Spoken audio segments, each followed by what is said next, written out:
இருக்கா, அதோடு கூட வீடியோ அப்படிங்கிறது, அதாவது உங்களுக்கு அந்த பேப்பர் அப்படிங்கிறது ரீச் ஆகுதா, நியூஸ் பேப்பர்?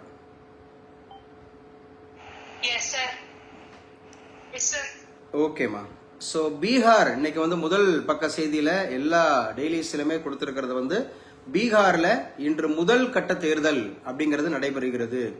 ஸோ முதல் கட்ட தேர்தல் அப்படிங்கிறது நடைபெறுது. மொத்தம் எத்தனை தொகுதிகள் அப்படின்னு பாத்தீங்கன்னா 121 தொகுதிகள் அப்படிங்கிறதுல முதல் கட்ட தேர்தல் நடைபெறுகிறது அப்படிங்கறத நம்ம பார்க்கிறோம். ஸோ மொத்தம் 121 தொகுதிகள் அப்படிங்கிறதுல முதல் கட்ட வாக்குப்பதிவு அப்படிங்கிறது நடைபெறுகிறது. ஏன்னா நம்ம எல்லாருக்கும் தெரியும், ஸோ பீகாரை பொறுத்தவரை மொத்தம் 243 தொகுதிகள், அங்க 2 கட்ட தேர்தல் அப்படிங்கிறது. ஸோ இப்போ நவம்பர் அந்தமாக இருக்கக்கூடிய 6ஆம் தேதி ஒன்று, அடுத்து நவம்பர் 11ஆம் தேதி ஒன்று. ஸோ அதுக்கப்புறம் வந்து பாத்தீங்கன்னா நமக்கு வந்து நவம்பர் 14th வந்து ரிசல்ட்ஸ் அப்படிங்கிறது நம்ம சொல்லியிருந்தாங்க. ஸோ ரொம்ப முக்கியமா ஒரு பக்கம் இந்தியா கூட்டணி அப்படிங்கிறது, இன்னொரு பக்கம் என்டிஏ கூட்டணி அப்படிங்கிறது. ஸோ ரெண்டுமே மிக முக்கியமானது அப்படின்னு பேசிட்டு இருந்தோம் இல்லையா பீகார்ல. ஸோ முதல் கட்ட தேர்தல் 121 தொகுதிகள் அப்படிங்கிறதுக்கு இன்னைக்கு இந்த ஃபர்ஸ்ட் டைம் அப்படிங்கிறது வந்து ஆரம்பிக்கிறாங்க அப்படிங்கிறத நம்ம பார்க்குறோம். ஸோ தேர்தலை பார்வையிடும் 7 நாடுகளின் பிரதிநிதிகள் அப்படிங்கிறது இதை வந்திருக்கிறாங்களாம். 7 நாடுகள்ல இருந்து பிரதிநிதிகள் அப்படிங்கிறது வந்திருக்கிறாங்க. குறிப்பாக இதெல்லாம் வந்து இந்த இன்டர்வியூ கொஸ்டின்ஸுக்கு ரொம்ப முக்கியமானது. ஸோ அதே மாதிரி மெயின்ஸ்லயும் நீங்க எழுதலாம். எப்பவுமே ஒரு நாட்டில் தேர்தல் நடத்தும் போது அத பார்வையாளர்கள் பார்ட்டிசிபென்ட்ஸ் அப்படிங்கிற மாதிரி நிறைய வருவாங்க. அந்த அடிப்படையில் ஸோ 7 நாடுகள்ல இருந்து பிரதிநிதிகள் அப்படிங்கிறது வந்திருக்கிறாங்க. குறிப்பாக பிரான்ஸ்ல இருந்து வந்திருக்கிறாங்க, சவுத் ஆப்பிரிக்கால இருந்து வந்திருக்கிறாங்க, பெல்ஜியம் அப்படிங்கிறது வந்திருக்கிறாங்க, இந்தோனேஷியால இருந்து வந்திருக்கிறாங்க, பிலிப்பைன்ஸ்ல இருந்து வந்திருக்கிறாங்க, தாய்லாந்துல இருந்து வந்திருக்கிறாங்க, கொலம்பியால இருந்து வந்திருக்கிறாங்க. ஈச் நேஷன்ஸ் அப்படிங்கிறதுல இருந்து 2 அந்தமாக இருக்கக்கூடிய பார்ட்டிசிபென்ட்ஸ். ஸோ மொத்தம் 14 participants have come to so அந்தமாக இருக்கக்கூடிய அப்சர்வ் பண்றதுக்காக நம்ம நாட்டில் எப்படி தேர்தல் நடத்துறது. ஏன்னா இந்தியாவை பொறுத்தவரை நம்ம நாடு வந்து பாத்தீங்கன்னா டெமோக்ராட்டிக் அப்படிங்கிறதுல நம்பர் 1 நேஷனா இருக்கு. வேர்ல்டுலயே ரொம்ப பெரிய ஜனநாயக நாடு அப்படின்னு எடுத்துக்கிட்டா நம்ம இந்தியாவை தான் எடுத்துக்கிறோம். அந்த அடிப்படையில் மொத்தம் 7 நாடுகள், France, South Africa, Belgium, Indonesia, Philippines, Thailand, Colombia, இந்த நாடுகள்ல இருந்து ஒரு 14 அந்த மாதிரி இருக்க ரெப்ரசன்டேட்டிவ்ஸ் அப்படிங்கிறது கலந்துக்கிறாங்க. அப்ப பீகார்ல முதல் கட்ட தேர்தல் அப்படிங்கிறது இன்னைக்கு நடக்குது. நவம்பர் 6 அப்படிங்கிறது மொத்தம் 121 தொகுதிகள் அப்படிங்கிறது நடக்குது. வாக்காளர்கள் மொத்தம் 3.75 கோடி அப்படிங்கறத ஞாபகம் வச்சுக்கணும். அதாவது இந்த 121 தொகுதிகளில் மட்டும் 3.75 கோடி வேட்பாளர்கள், ஒரு 1314 வேட்பாளர்கள். ஸோ இன்னைக்கு தான் தேர்தல் நடைபெறுகிறது அப்படி சொல்லி பார்க்குறோம். இது பீகார் அப்படின்னு சொல்லக்கூடியது.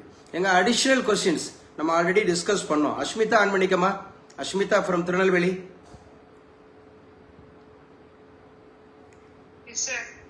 அஷ்மிதா சொல்லுமா, பீகாரோட கேபிட்டல் சிட்டி எது? பாட்னாவோட பழைய பெயர் என்ன? பாடலிபுத்திரம் எந்த ஏன்ஷியன் இந்தியாவா யாரோட தலைநகராக இருந்தது? குப்தர்கள் அப்படின்னு சொல்லக்கூடியவங்களோட 2வது தலைநகரம் எது? உஜ்ஜயினி அப்படிங்கறதோட தலைநகரை மாத்தினது யாரு? பாடலிபுத்திரத்துல இருந்து 2ஆம் சந்திரகுப்தர் எவ்வாறெல்லாம் அழைக்கப்படுறாருமா? எஸ், விக்ரமாதித்யன் அழைக்கப்படுவாரு. அதே மாதிரி ஷாகரி அப்படின்னு அழைக்கப்படுவார் இல்லையா? விக்ரமாதித்யன் அழைக்கப்படுவாரு ஷாகரி, ஷாகர்களை வென்றதார். வங்காளத்தை ஆண்ட, அந்த குஜராத் அந்த மாதிரி பகுதியில் ஆண்ட என்ன மாதிரி இருக்கக்கூடியவங்களுக்கு அப்படின்னு சொல்லிட்டு மழை அந்த நினைச்சிட்டு ஸ்டூடெண்ட்ஸ் வந்துட்டே இருக்கிறாங்க. பீகார்ல இன்று முதல் கட்ட தேர்தல் அப்படின்னு சொல்லியிருக்கோம் இல்லையா? ஸோ நல்லா ஞாபகம் வச்சுக்கணும், ரொம்ப முக்கியமானது. எங்க யாரு சொல்லுவா SIR? What's expansion of SIR? இப்போ ஒரு எலெக்ஷன் அப்படிங்கறதுல சார் அப்படின்னா SIR அப்படிங்கிறது வந்து பேசு பொருளா மாறி இருக்கு. ஸ்பெஷல் இன்டென்சிவ் ரீஃபார்மேஷன் அப்படிங்கிறது ஸ்பெஷல் சிறப்பு அப்படிங்கிற மாதிரி இருக்கக்கூடிய தீவிர சீர்திருத்தம் அப்படிங்கறது மேற்கொள்றாங்க. இது நிறைய மாநிலங்கள்ல எதிர்ப்பு. அந்த அடிப்படையில SIR சட்ட போராட்டத்துக்கு கேரள அரசு முடிவு அப்படின்னு சொல்லியிருக்காங்க. SIR பொறுத்தவரை சட்ட போராட்டம் அப்படிங்கறத நடத்துறதாக கேரள அரசு முடிவு. எங்க அபிநயா அன்பணிக்கமா, கேரளா அப்படிங்கறதோட கேபிட்டல் கேரளாவோட கேபிட்டல் சிட்டி எது? திருவனந்தபுரம், ட்ரிவாண்ட்ரம் அப்படிங்கிறது தான் கேரளாவோட கேபிட்டல் சிட்டி. சரி, கேரளாவோட முதலமைச்சர் யாரு? கேரளாவோட முதலமைச்சர் யாரு? பினராயி விஜயன். சோ பினராயி விஜயன் அப்படிங்கிறவங்க எந்த கட்சி? நேத்து கூட நடத்தினேன், மார்க்சிஸ்ட் கம்யூனிஸ்ட்.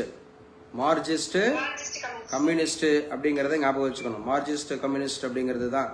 ஸோ முதல் பக்க செய்தியில பாக்குறோம், முதல்வர் வேட்பாளர் விஜய், தாவேகா. ஸோ தமிழக வெற்றி கழகம் அப்படிங்கறதுனுடைய பொதுக்குழு தீர்மானத்துல முடிவு பண்ணிருக்கிறாங்களா, முதல்வர் வேட்பாளர் விஜய் அப்படின்னு சொல்லிட்டு. சமீபத்துல தாவேகா அப்படிங்கறதனுடைய பரப்புரை அப்படிங்கிற நிகழ்த்தின போது எங்க வந்து எந்த ஊர்ல அப்படிங்கிற மாதிரி வந்து பாத்தீங்கன்னா 41 பேர்கிட்ட மரணம் அப்படிங்கிறது நடந்தது. கரூர் அப்படிங்கிறது எந்த பண்டைய தமிழக அரசனுடைய தலைநகரமாக இருந்தது? சேரர் அரசர்கள் அப்படிங்கிறது. அப்ப கரூர் அப்படிங்கறதோட பேர் என்ன? வஞ்சி அப்படிங்கிறது. சேரர்களுடைய சின்னம், சேரர்களுடைய சின்னம் எது? வில் அம்பு அப்படின்னு சொல்லக்கூடிய. சேரர்கள்ல 2 பிரிவுகள் இருப்பாங்க தெரியுமாப்பா? சேரர்கள்ல 2 பிரிவுகள் இருப்பாங்க. என்னென்ன பிரிவு?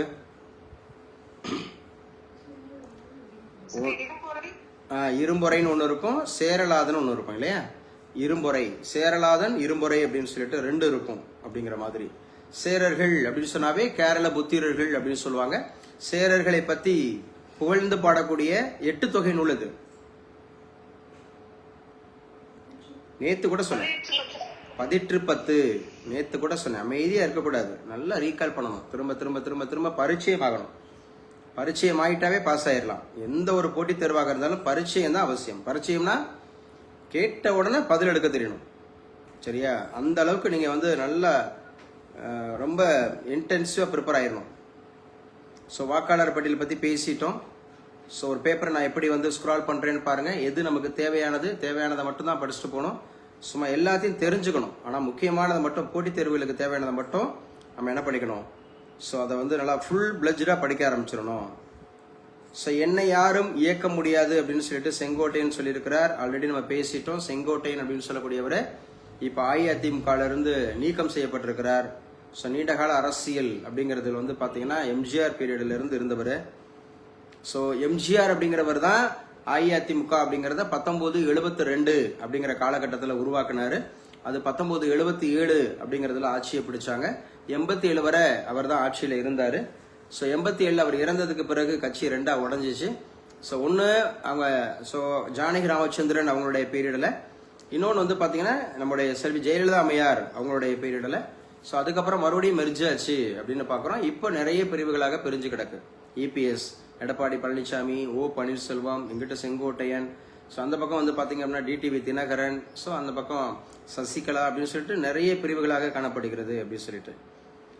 ஸோ போதைப் பொருட்களே பாலியல் வன்கொடுமைக்கு காரணம் அப்படின்னு சொல்லிட்டு ஜி.கே. வாசன் அப்படிங்கிற சொல்லியிருக்கிறாரு கோயம்புத்தூர்ல. கோயம்புத்தூர் அப்படிங்கிறதுல இப்போ சமீபத்தில் ஒரு கேங் ராபிஸ்ட் அப்படின்னு சொல்லக்கூடிய கூட்டு பாலியல் அந்தமாக இருக்கக்கூடிய ஒரு வன்முறை நடந்தது. ஸோ அது குறித்து அந்தமாக இருக்கக்கூடிய மெயின்ஸ்லாம் கேட்டாங்கன்னா இந்த ஆணவ படுகொலைகள் பற்றி, அதே மாதிரி இந்த மது அப்படிங்கிற ஒழிப்பு பற்றி, அதே போல் வந்து பார்த்தீங்கன்னா கூட்டு பாலியல் அப்படிங்கிறது, இதற்கான சட்டங்கள் கடுமையாக இயற்றப்படணும் அப்படின்னு சொல்லிட்டு தமிழகத்தில் நிறைய குரல் எழுப்பிட்டு இருக்கிறாங்க, வச்சுட்டு இருக்கிறாங்க. இது இப்போ எஸ்ஐஆர் பற்றி நம்ம டீட்டெயில் எழுத சொன்னாங்கன்னா மெயின்ஸில் நீங்கள் எழுதிக்கணும், வச்சுக்கணும் அப்படிங்கிற மாதிரி முக்கியமானது. சரியா? இன்னைக்கு உண்டான கட்டுரைகள்ல அணு ஆயுத அச்சுறுத்தல் அப்படிங்கிற மாதிரி எழுதியிருக்கிறாங்க. ஸோ ஏன்னா அணு ஆயுதம் அப்படிங்கிறது அநேக நாடுகள் இப்போ வந்து அதை வந்து டெஸ்டிஃபயர் பண்ண ஆரம்பிச்சிட்டாங்க.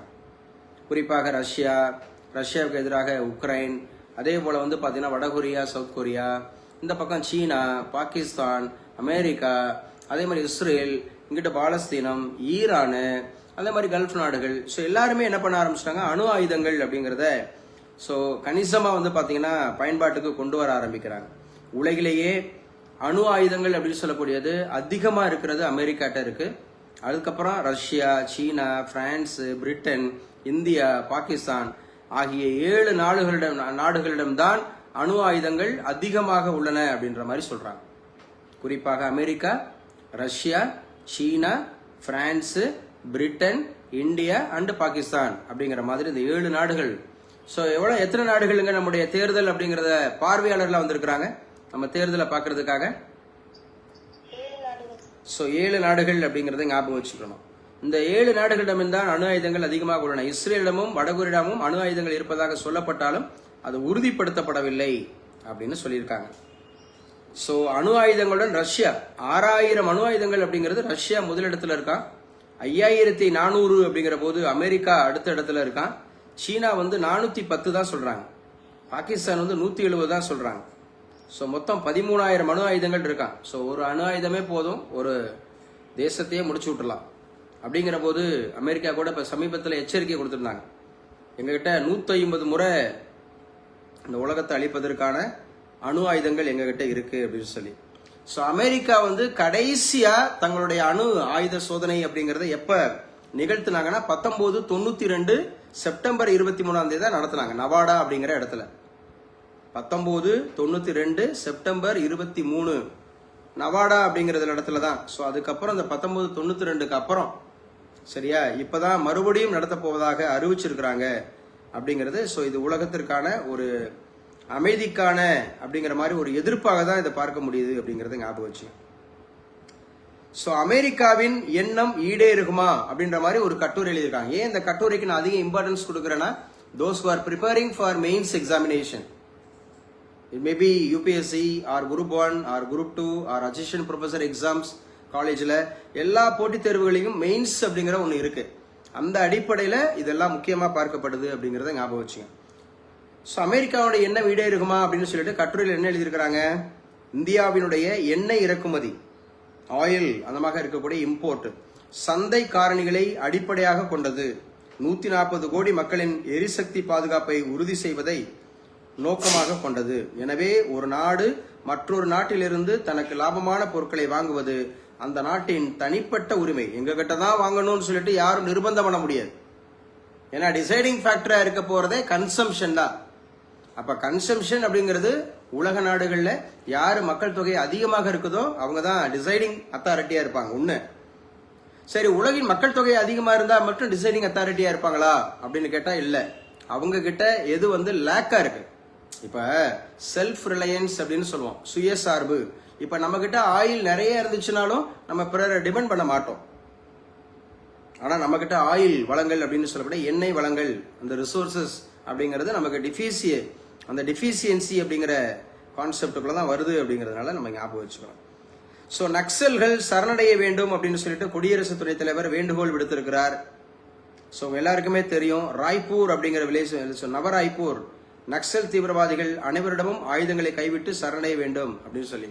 ஏன்னா இந்தியாவை பொறுத்தவரை சத்தீஸ்கர் அப்படிங்கிற ஒரு மாநிலத்துல தான் அதிகமா வந்து பாத்தீங்கன்னா அந்த நக்சலைட்டுகள் இருக்கிறாங்க. ஆபரேஷன் கிரீன் ஸ்டார் அப்படின்னு சொல்லி சொல்லுவாங்க. ஸோ பொதுவாகவே ரொம்ப முக்கியமானது சத்தீஸ்கர். எங்க சத்தீஸ்கர்ல இருந்து பிரிஞ்ச மாநிலம் எதுமா? சத்தீஸ்கர்ல இருந்து பிரிஞ்ச மாநிலம் டெய்லி பேசிட்டு இருந்தோம். கிளாஸ்ல இருக்கீங்களா? கட் ஆயிடுச்சா? இல்ல யாருமே பேசல, கிளாஸ் கட் ஆயிடுச்சு போல.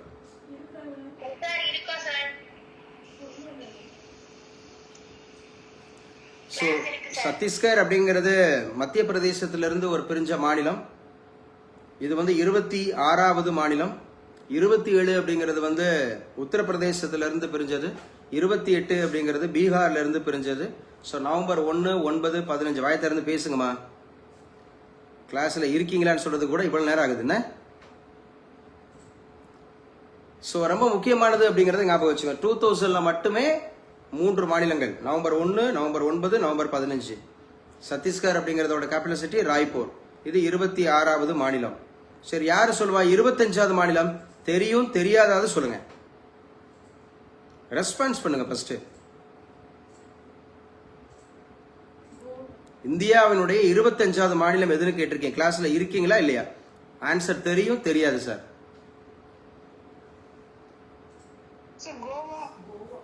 ஸோ ஆன்சர் வந்து கோவா, பானாஜி அப்படிங்கிறது. நேத்தி கூட நான் வந்து அந்த ரீசனிங் நடத்தும் போது சொன்னேன், இந்தியாவில் பரப்பளவுல மிகச்சிறிய மாநிலம் எது? கோவா. மக்கள் தொகையில மிகச்சிறிய மாநிலம் எதுப்பா? சிக்கிம். மக்கள் தொகையில பெரிய மாநிலம் உத்தரப்பிரதேஷ். அதே மாதிரி ஏரியாவில் பெரிய மாநிலம் ராஜஸ்தான் அப்படின்னு சொல்லக்கூடியது. இந்தியாவை 2 சமபாகமாக பிரிப்பது எது? அந்த டிராபிக் ஆஃப் கேன்சர் அப்படிங்கிறது எத்தனை மாநிலங்கள் வழியாக போகுது? 8 ஸ்டேட்ஸ்ல போகுது. தென் மாநிலத்துல எந்த மாநிலத்தின் வழியாக போகுது?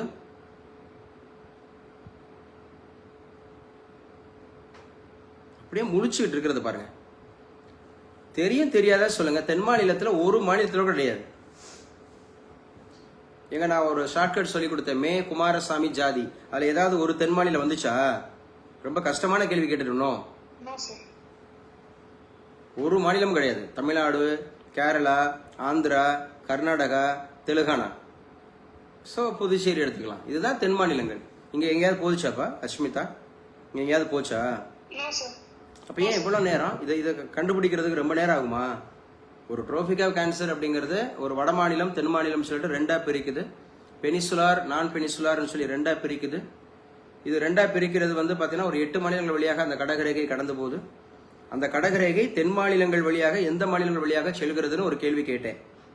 எந்த மாநிலத்தின் வழியாக செல்லல. சரியா? ஸோ ஞாபகம் வச்சுக்கணும். எங்க சொல்லுங்க பார்ப்போம். Northern most point of India எது? இந்தியாவினுடைய வடக்கு எல்லை அல்லது வடமுனை. மாநிலத்தை சொல்லக்கூடாது, அந்த பாயிண்ட் சொல்லணும்னு சொல்லியிருக்கேன். நார்தன் மோஸ்ட் பாயிண்ட் தானே கேட்டேன். எந்த? இந்திரா கோல். ஜம்மு அண்ட் காஷ்மீர்ல இந்திரா கோல் அப்படிங்கிறது. ஸோ லேண்ட்ல சதன் மோஸ்ட் கன்னியாகுமரி அப்படிங்கறத எடுத்துக்கணும் சார். ஏரியாவில் சதன் மோஸ்ட் அவ்வளவுதான். இந்திரா கோலா அரவாங்க பரப்பரமா இந்திரா பாயிண்ட். இப்பதானே இந்திரா கோல்னு சொன்னாங்க. நார்தன் மோஸ்ட் அப்புறம் எப்படி சதன் மோஸ்ட் வரும்? காது கொடுத்து கவனமா கேட்கறதே இல்லை, ஏதோ இஷ்டத்துக்கு பதில் சொல்றது. ஸோ இப்படி பண்ணிவிட்டு அப்புறம் வந்து எனக்கு ரிசல்ட், எனக்கு வந்து கொஸ்டின் பேப்பர் கஷ்டமா இருந்துச்சு, அப்புறம் வந்து நான் அப்படியே தப்பு பண்ணிட்டு வந்துட்டேன். அதாவது கான்சியஸா இருங்க. எல்லாருக்கும் சொல்றேன், கிளாஸ்ல நல்லா நான் வந்து ரொம்ப சாதாரணமாக தான் இன்ஜெக்ட் பண்றேன். நான் பேசுறது சரியா புரியுதாப்பா ஃபர்ஸ்ட்? இல்லை நான் கடன்னு வேகமாக கேட்டுட்டு போறேன்னா? கொஞ்சம் ரெஸ்பான்ஸ் பண்ணுங்க. நான் உங்களுக்கு வந்து என்னோட வாய்ஸ் வந்து கிளியரா இருக்கா? சரி. ஈஸ்டர்ன் மோஸ்ட் பாயிண்ட் எது? கிழக்கு முனைனா எதை எடுப்பீங்க? கிபித்து இல்லையா? The first village. It was announced by home minister of India. So it is the first village in India. இந்தியாவினுடைய முதல் கிராமம் அப்படின்னு அழைக்கப்பட்டது கிபித்து. ஸோ கிபித்துங்கிறது எந்த ஸ்டேட்ல வருது அபிநயா? அருணாச்சலமான்னு என்ற எதிர்கேள்வி கேட்கக்கூடாது. இதுதான், இந்த புத்தி தான் வரும் எங்கன்னா இது சாரி இன்டர்வியூல இந்த புத்தி தான் வரும். அருணாச்சலமா சார் அவங்க கிட்ட எதிர்கேள்வி கேட்கக்கூடாது சார். நான் அது இது உங்களுக்கு தெரியல கூட கன்ஃபார்ம் பண்ணிக்கிறதுக்காக கேட்கறதுக்குன்னா கூட இன்னொரு ஐடியாவும் சொல்லி கொடுத்துருக்கேன் sir. I think it is இது அருணாச்சல் பிரதேஷ். நான் நினைக்கிறேன் சார், இது அருணாச்சல் பிரதேசா இருக்குன்னு நான் நினைக்கிறேன் சார் அப்படின்னு தான் சொல்லணுமே ஒழிய அருணாச்சல் பிரதேசமா அவங்ககிட்ட எதிர்கேள்வி கூடாது. அது அவங்களை இரிட்டேட் பண்ற மாதிரி இன்டர்வியூல அது அப்படி அப்படி அது வந்து இட் ஷுட் பி அவாய்டட். புரியுதா அபிநயா? ஸோ நம்ம இந்த மாதிரி கேள்வி கேட்கிற செஷனையே நம்ம ஒரு இன்டர்வியூவா தான் எடுத்துக்கணும். அப்பதான் அது வந்து ப்ராக்டிஸ் செஷன். இது வந்து நம்ம கிளாஸ் நடத்துறாங்க, நம்ம சார் நடத்துறாங்கன்ற மாதிரி அலட்சியமா பதில் சொல்லக்கூடாது. இது வந்து ஒரு இன்டர்வியூல நம்ம கிட்ட கேள்வி கேட்கறாங்க, ஒரு இன்டர்வியூவர் தான் நம்மகிட்ட கேள்வி கேட்கிறாரு. ஸோ அந்த மைண்ட் செட்ல இருந்தோம் அப்படின்னா நல்லா இருக்கும், கிளியரா இருக்கும். ஓகே, நம்ம பேசணும். சரி, வெஸ்டர்ன் மோஸ்ட் பாயிண்ட் இது இந்த கவுர்மோட்டா அப்படிங்கிறது எந்த ஸ்டேட்ல வருது? குஜராத் அப்படிங்கிறதுக்கும் அருணாச்சல பிரதேசத்துக்கும், அதாவது கவுர்மோட்டாவுக்கும் கிபித்துக்கும் தூரம் எவ்வளவு?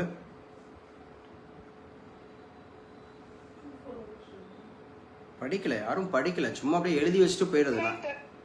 2933 2933. சரி, இந்திரா கோல்ல இருந்து கன்னியாகுமரி வரைக்கும் 3214 3214 3214 அப்படிங்கறத ஞாபகம் வச்சுக்கணும் இல்லையா? ஸோ இதெல்லாம் முக்கியமானது அப்படிங்கறத ஞாபகம் வச்சுங்க. படிக்கிறத நல்லா படிங்கப்பா. திரும்ப திரும்ப நல்லா சொல்லுங்க. மக்களாட்சியின் தூண்கள் தனித்து செயல்பட முடியாது. உச்சநீதிமன்ற தலைமை நீதிபதி. இப்ப யாருங்க உச்சநீதிமன்ற தலைமை நீதிபதியா இருக்கிறவர்? B.R. கவாய்க்கு அப்புறம் சூரியகாந்த் அப்படிங்கிறவரு. சோ நம்முடைய உச்சநீதிமன்றத்தினுடைய எத்தனையாவது தலைமை நீதிபதி? 53வது தலைமை நீதிபதி அப்படிங்கறத யாரு பரிந்துரை செய்திருப்பா? கொலீஜியம் அப்படிங்கிறது தான் பரிந்துரை பண்ணுவாங்க. ஸோ 1993 அப்படிங்கிறது அந்த அடிப்படையில் B.R. கவாய் சொல்லிட்டு போனார், சூரியகாந்த் அப்படிங்கிற மாதிரி சொல்லிட்டு போனார். ஸோ உச்சநீதிமன்றம் அப்படிங்கிறதுனுடைய பார்ட் என்ன? இதெல்லாம் ரெகுலரா சொல்லிட்டு இருக்கேன். 5 ஆர்டிகிள் என்னப்பா? 124 to 147 அப்படிங்கிறது ஆரம்ப காலத்துல எங்க இருந்துச்சு? பிரிட்டிஷ் பீரியட்ல கல்கட்டால யாரு தலைமை நீதிபதியாக இருந்தா? முதல் தலைமை நீதிபதி சார் எலிசா இம்பே அப்படிங்கிறது. ஸோ எப்ப நம்ம ஊர்ல தொடங்க ஆரம்பிச்சாங்க? இந்தியாவில் இந்தியர்களுக்கான முதல் உச்சநீதிமன்றம் ஜனவரி 26, 1950 அப்படிங்கறதுல யாரு அப்படிங்கிறது வந்து உச்சநீதிமன்ற தலைமை நீதிபதியாக தேர்ந்தெடுக்கப்பட்டார்? H.J. கானியா அப்படிங்கறதோட முதல் ஹியரிங் எப்ப நடந்துச்சு அவருடைய தலைமையில? முதல் ஹியரிங் ஜனவரி 28, 1950 அப்படிங்கறத சொல்றாங்க. கங்க்ராட்ஸ்மா. ஸோ 2024 ஹரியானா பேரவை தேர்தலில் 25 லட்சம் போலி வாக்காளர்கள் அப்படின்னு சொல்லப்படுது. ராகுல் காந்தி குற்றச்சாட்டு பண்ணியிருக்காரு.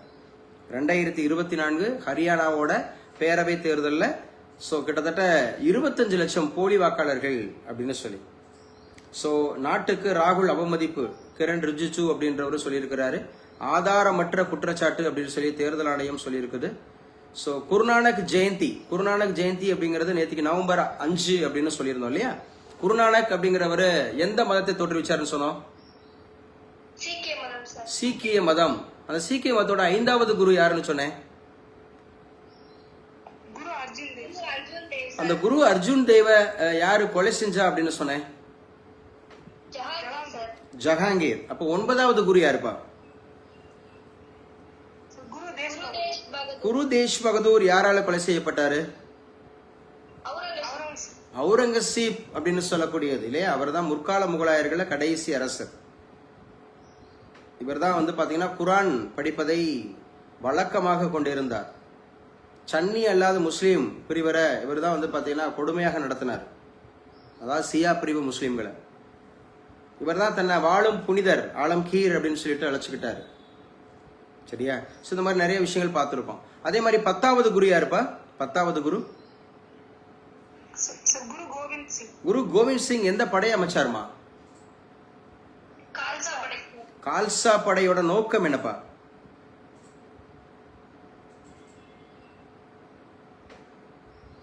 தெரியல நேத்து கூட சொல்லியிருக்கேமா, வீடியோலாம் பாருங்கப்பா. இஸ்லாமியர்களுடைய ஆதிக்கத்தை இந்தியாவில் தடுப்பது, அதான் சீக்கிய மதம் அப்படிங்கிறது முக்கியம். குறிப்பாக இந்த கால்சா அப்படிங்கிற ஒரு அமைப்பு அப்படிங்கறது ஞாபகம் வச்சுக்கிறோம். ஸோ ரொம்ப முக்கியமானது சார். சீக்கியர்களுடைய புனித நூல் இது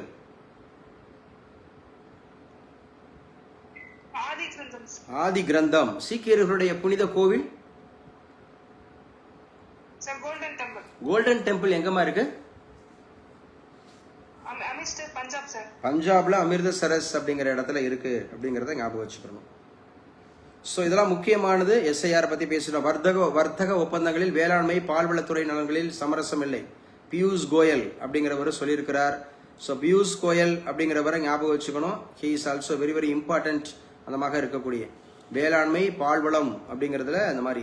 ஸோ இவர் யாருன்னா நம்மளுடைய commerce trade and commerce minister தான் பியூஷ் கோயல். இன்னைக்கு சொல்லிட்டு நாளைக்கு கேட்டா சொல்லணும் பியூஷ் கோயல். அதே மாதிரி பாதுகாப்புத்துறை அமைச்சர் அப்படின்னு கேட்டாவே நமக்கு யாரு? ராஜ்நாத் சிங். ஹோம் மினிஸ்டர் அப்படின்னு சொன்னாவே அமித்ஷா. எக்ஸ்டர்னல் அஃபேர்ஸ் மினிஸ்டர் அப்படின்னு சொன்னாவே ஜெய்சங்கர் அப்படிங்கிறது. பப்ளிக் ஹெல்த் மினிஸ்டர்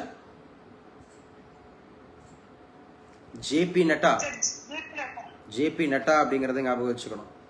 சரியா? அதே மாதிரி நம்முடைய ஒவ்வொரு மினிஸ்டர்ஸ்ல யார் யாரெல்லாம் அப்படிங்கறத ஞாபகம் வச்சுங்க. தென்னாப்பிரிக்க டெஸ்ட் தொடர் ரிசர்வ் பந்துக்கு வாய்ப்பு, ஷமி மீண்டும் புறக்கணிப்பு அப்படின்னு சொல்லியிருக்காங்க. ஸோ ஜூனியர் ஆடவர் ஹாக்கி உலகக்கோப்பை அறிமுகம் செய்தார் முதல்வர் ஸ்டாலின். ஜூனியர் ஆடவர் ஹாக்கி உலகக்கோப்பை, அப்ப ஜூனியர் ஆடவர் ஹாக்கி உலகக்கோப்பை சென்னையில தான் நடைபெற உள்ளது. சென்னை மதுரையில் நடைபெற உள்ள FIH ஜூனியர் ஆடவர் உலகக்கோப்பை ஹாக்கி போட்டி அப்படிங்கிறது நம்ம ஊர்ல நடக்க போகுது. இது 14வது விளையாட்டு போட்டி, 14வது விளையாட்டு போட்டி அப்படிங்கறது ஞாபகம் வச்சுங்க. மீண்டும் அணு ஆயுத சோதனைகளுக்கு ஆயத்தம், அதிகாரிகளுக்கு விளாடிமிர் புதின் உத்தரவு. ஏன்னா அமெரிக்கா எச்சரிக்கை கொடுத்துட்டு இருக்கு. ரஷ்யா தான் அதிகபட்சமா அணு ஆயுதங்கள் வச்சிருக்கிறதாக இப்போது தெரியுது. ஆனா அதை விட நாங்க நிறைய வச்சிருக்கிறோம் அப்படின்னு சொல்லிட்டு அமெரிக்கா சொல்லியிருக்கு. ஸோ அப்ப அமெரிக்கா, ரஷ்யா, ஸோ அதே மாதிரி சீனா, தென் இந்தியா, பாகிஸ்தான், இந்த நாடுகள்லாம் அதிகமா வச்சிருக்கிறாங்க அப்படிங்கிறது. நியூயார்க் மேயர் தேர்தல் முடிவு, புதிய யுகத்தின் விடியல். யார் இந்த மம்தானி? ஸோ மம்தானி அப்படிங்கிறது நியூயார்க் நகர மேயர் தேர்தலில் வெற்றி பெற்றதை தொடர்ந்து ஆதரவாளர்களிடையே உரையாற்றிய சோரான் மம்தானி. இவர் தாங்க இப்ப நியூயார்க்கோட மேயர். சோரான் மம்தானி அப்படிங்கிறவர் தான். இவர் நம்ம இந்திய வம்சாவளியை சார்ந்தவரா. மும்பையில் பிறந்த குஜராத்தி முஸ்லீமான மமூத் மம்தானிக்கும் ஒரிசாவில் பிறந்த பஞ்சாபி ஹிந்துவான மீரா நாயருக்கும் சரியா ஸோ மகனாக பிறந்தவர் தான் இவர் தான். ஸோ இவர் தான் வந்து பாத்தீங்கன்னா ஸோ முஸ்லீம் அண்ட் ஹிந்து அந்த பிளண்டிங்ல இவர் மம்தானி அப்படிங்கிறவர் தான் இப்ப என்னவாக இருக்கிறார் அப்படின்னு பாத்தீங்கன்னா மேயராக இருக்கிறார். எங்க? நியூயார்க்ல. முக்கியமான ஒரு நகரம் நியூயார்க், அமெரிக்காவினுடைய கேபிட்டல் சிட்டி. அதுல மேயரா இருக்கிறவர் நம்ம இந்தியாவினுடைய வம்சாவளியை சார்ந்தவர் அப்படின்னு சொல்லப்படுது. ஸோ இன்னைக்கு உண்டான கரண்ட் அஃபேர்ஸ் அப்படிங்கிறதுல இது ரொம்ப முக்கியமானது அப்படி சொல்லி பார்க்கிறோம். சீருடை பணியாளர் தேர்வு வாரிய மதிப்பெண்கள் அடிப்படையில் SI பதவி உயர்வு, தமிழக அரசு உத்தரவு. இனிமேல் மதிப்பெண் அடிப்படையில் தான் SI அப்படிங்கிறதுக்கு பதவி உயர்வு கொடுப்பாங்க அப்படின்னு சொல்லியிருக்கிறாங்க. ஸோ இது ரொம்ப முக்கியமானது. ஸோ இன்னைக்கு உண்டான கரண்ட் அஃபேர்ஸ் அப்படிங்கிறது ரொம்ப ரொம்ப முக்கியமானது அப்படிங்கிறத நம்ம பார்த்துருக்கிறோம். தொடர்ச்சியா நம்ம நேத்திக்கு வந்து நம்ம கிளாஸ் வந்து நம்ம டிஸ்கஸ் பண்ணிட்டு இருந்தோம் இல்லைங்களா? ஸோ ரொம்ப முக்கியமாக வந்து பார்த்தீங்கன்னா 1 இயர் கரண்ட் அஃபேர்ஸ் அப்படிங்கிறத பார்த்துட்டு வந்திருந்தோம். ஸோ அதோட கண்டினியூஷன்ஸ் அப்படிங்கிறது இன்னொரு 15 மினிட்ஸ், ஏன்னா அதில் இன்னும் கொஞ்சம் பார்க்க வேண்டியிருக்குது. அதில் அப்படியே நான் கேட்டுகிட்டே வரேன். ஸோ தெரிஞ்சவங்க ஆன்சர் பண்ணுங்க, ஸோ தெரியாதவங்க தெரிஞ்சுக்குங்க. கிளாஸ் போயிட்டு இருக்கலாமா இல்லை கட் ஆயிடுச்சா? ஸோ கிளாஸ் போயிட்டு தான் இருக்கு. அப்படியே கிளாஸ் கொஞ்சம் கவனிச்சுக்கிட்டே வாங்க. ஸோ நம்ம என்ன சொல்லியிருக்கோம் அப்படிங்கிறத பார்த்துட்டு வாங்க.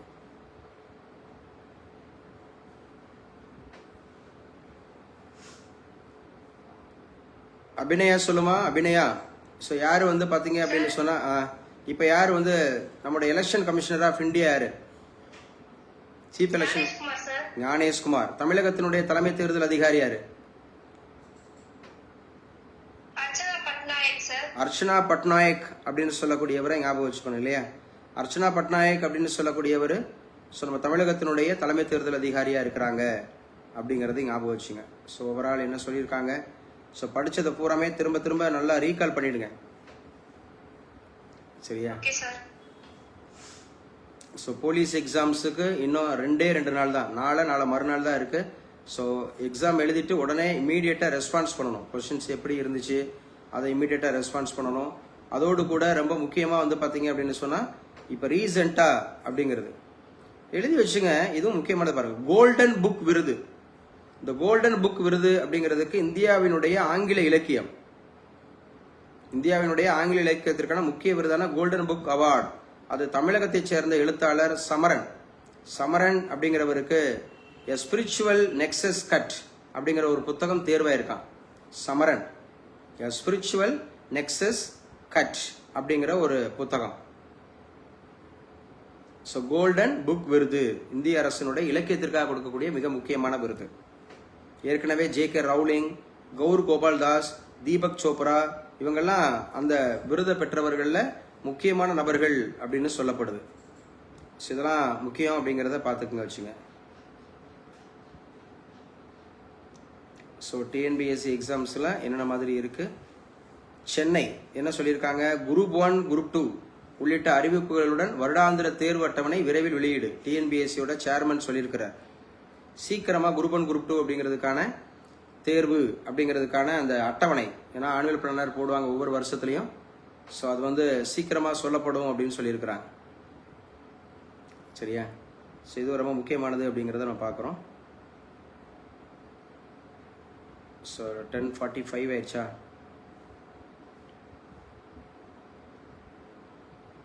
அஷ்மிதா வந்து போலீஸ் எக்ஸாம் எழுதுறீங்களப்பா?